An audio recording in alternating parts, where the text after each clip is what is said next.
जाली ने उत्थे बेकार बैठे ने उन्हां दी मदद लई मेरे वर्गे पढ़े लिखे वर्ग के लोग जिहड़े एसियां दे विच रह के जिंदगी भी बितांदे सी ओह किसान दी बेटी ओह खेतां दे विच भी आके उन्हां दी मदद लई झोना लगाएगी, खेती करेगी, वाही करेगी।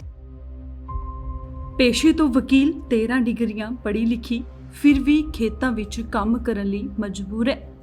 हाँ, तुसीं ਇਹ ठीक सुणिਆ ਅਤੇ जिस महिला ਨੂੰ ਤੁਸੀਂ ਆਪਣੀ ਸਕਰੀਨ ਤੇ ਦੇਖ ਰਹੇ ਹੋ ਖੇਤਾਂ ਵਿੱਚ ਝੋਨਾ ਲਾਉਂਦੇ ਹੋਏ ਇਹ ਕੋਈ ਆਮ महिला नहीं है।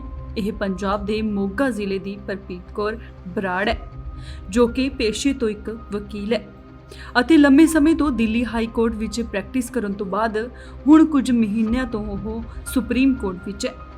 ਜੇ ਅਸੀਂ ਉਹਨਾਂ ਦੀ ਪੜ੍ਹਾਈ ਦੀ ਗੱਲ ਕਰੀਏ ਤਾਂ ਉਹਨਾਂ ਦੇ ਕੋਲ 13 ਡਿਗਰੀਆਂ ਨੇ ਜਿਸ ਵਿੱਚ 5 master 4 diploma MBA LLB PhD ਅਤੇ ਡੀਲਿਟ ਸ਼ਾਮਿਲ ਨੇ ਪਰ ਫਿਰ ਵੀ ਉਹ ਖੇਤਾਂ ਵਿੱਚ ਝੋਨੇ ਦੀ ਬਿਜਾਈ ਕਰਨ ਲਈ ਮਜਬੂਰ ਨੇ। ਅਸਲ ਵਿੱਚ ਉਹ ਕੇਂਦਰ ਸਰਕਾਰ ਦੁਆਰਾ ਪਾਸ ਕੀਤੇ ਖੇਤੀਬਾੜੀ ਕਾਨੂੰਨਾਂ ਤੋਂ ਬਹੁਤ ਪਰੇਸ਼ਾਨ ਨੇ ਜਿਸ ਕਾਰਨ ਜਦੋਂ ਉਹਨਾਂ ਨੂੰ ਪਤਾ ਲੱਗਿਆ ਕਿ ਦਿੱਲੀ ਸਰਹੱਦ ਤੇ ਚੱਲ ਰਹੇ ਧਰਨੇ ਕਾਰਨ ਇੰਨੇ ਦਿਨ ਉਹ ਖੁਦ ਖੇਤਾਂ ਵਿੱਚ ਉਤਰਨ ਤੋਂ ਬਾਅਦ ਝੋਨਾ ਲਾ ਰਹੀ ਹੈ। ਇਸ ਦੇ ਨਾਲ ਹੀ ਉਹਨਾਂ ਨੇ ਪੜ੍ਹੇ ਲਿਖੇ ਪੀੜ੍ਹੀ ਨੂੰ ਅਪੀਲ ਕੀਤੀ ਹੈ ਕਿ ਉਹ ਇਹਨਾਂ ਖੇਤੀਬਾੜੀ ਕਾਨੂੰਨਾਂ ਨੂੰ ਰੱਦ ਕਰਵਾਉਣ ਲਈ ਕਿਸਾਨਾਂ ਦਾ ਸਾਥ ਦੇਣ ਤਾਂ ਜੋ ਆਉਣ ਵਾਲੀਆਂ ਪੀੜ੍ਹੀਆਂ ਭਵਿੱਖ ਵਿੱਚ ਸਾਨੂੰ ਲਾਹਨਤਾਂ ਨਾ ਪਾਉਣ। ਕੀ ਨਾਮ ਹੈ ਤੁਹਾਡਾ? ਪ੍ਰਪੀਤ ਬਰਾੜ ਜੀ। ਪ੍ਰਪੀਤ ਜੀ, ਤੁਹਾਡਾ ਵੈਸੇ ਪੇਸ਼ਾ ਕੀ ਹੈ ਤੇ ਤੁਸੀਂ ਕਿੰਨਾ ਪੜ੍ਹੇ ਲਿਖੇ? ਮੈਂ ਐਕਚੁਅਲੀ ਸੁਪਰੀਮ ਕੋਰਟ ਦੇ ਵਿੱਚ ਐਜ਼ ਅ ਐਡਵੋਕੇਟ ਪ੍ਰੈਕਟਿਸ ਵੀ ਕਰਦੀ ਹਾਂ ਤੇ ਪਰਮਾਤਮਾ ਦੀ ਬਖਸ਼ਿਸ਼ ਨਾਲ ਮੇਰੇ ਕੋਲ 14 ਡਿਗਰੀਆਂ ਨੇ। ਮੈਂ MA ਕੀਤੀਆਂ ਹੋਈਆਂ ਨੇ, ਡਿਪਲੋਮਾਸ ਕੀਤੇ ਹੋਏ ਨੇ, MBA ਕੀਤੀ ਹੋਈ ਹੈ, PhD ਡੀਲਿਟ ਤੱਕ ਪੜ੍ਹੀ ਹੋਈ ਹੈ।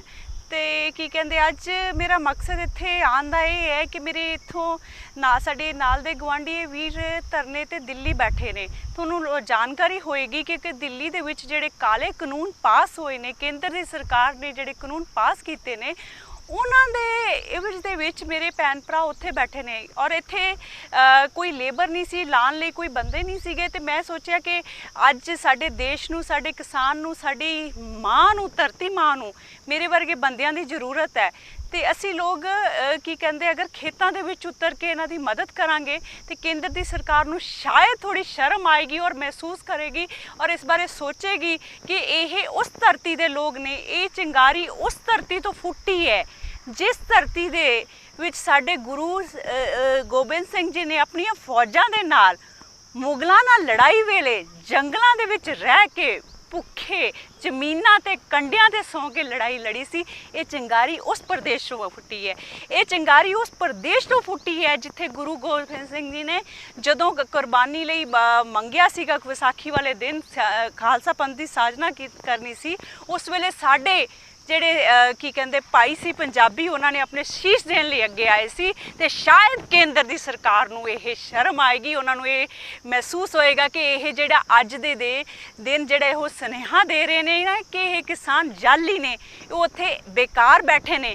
ਉਹਨਾਂ ਦੀ ਮਦਦ ਲਈ ਮੇਰੇ ਵਰਗੇ ਪੜ੍ਹੇ ਲਿਖੇ ਵਰਗ ਦੇ ਲੋਕ ਜਿਹੜੇ ਏਸੀਆਂ ਦੇ ਵਿੱਚ ਰਹਿ ਕੇ ਜ਼ਿੰਦਗੀ ਬਿਤਾਉਂਦੇ ਸੀ ਉਹ ਕਿਸਾਨ ਦੀ ਬੇਟੀ ਉਹ ਖੇਤਾਂ ਦੇ ਵਿੱਚ ਵੀ ਆ ਕੇ ਉਹਨਾਂ ਦੀ ਮਦਦ ਲਈ ਝੋਨਾ ਲਗਾਏਗੀ, ਖੇਤੀ ਕਰੇਗੀ, ਵਾਹੀ ਕਰੇਗੀ।